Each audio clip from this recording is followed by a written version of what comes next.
Kegiatan peningkatan sumber daya manusia dalam bidang hukum melalui dialog hukum dan peradilan Seri 4 yang mengambil tema tindak pidana korupsi berlangsung di ruang sidang pengadilan tindak pidana korupsi hubungan industrial Gorontalo.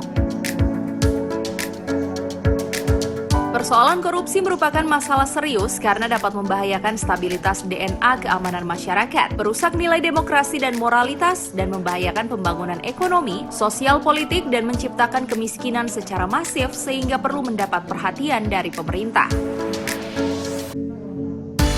Salah satu upaya untuk menekan tingginya angka korupsi dapat dilakukan melalui upaya pencegahan sebagai bentuk keseriusan dalam memberantas korupsi dengan pendekatan pencegahan.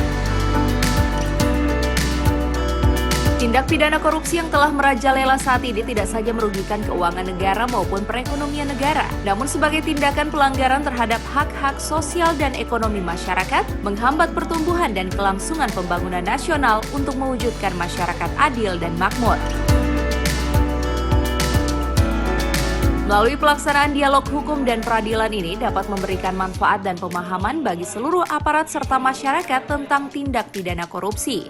Nilai-nilai norma-norma hukum kepada daerah kita terutama mahasiswa, bagaimana proses prosedur mekanisme tentang koordinasi, supervisi, pencegahan dan penindakan masalah yang terkait dengan tindak pidana korupsi.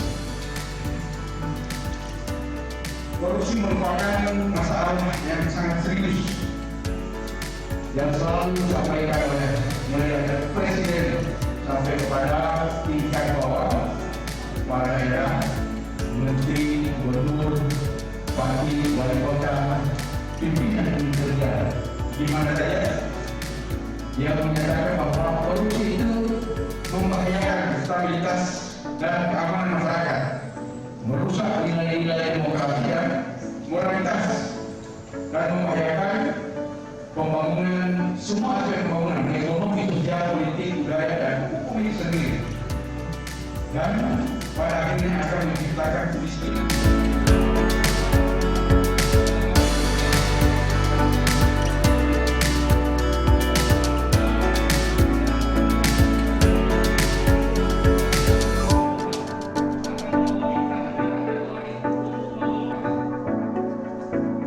Tim Liputan Advertorial Mimosa TV.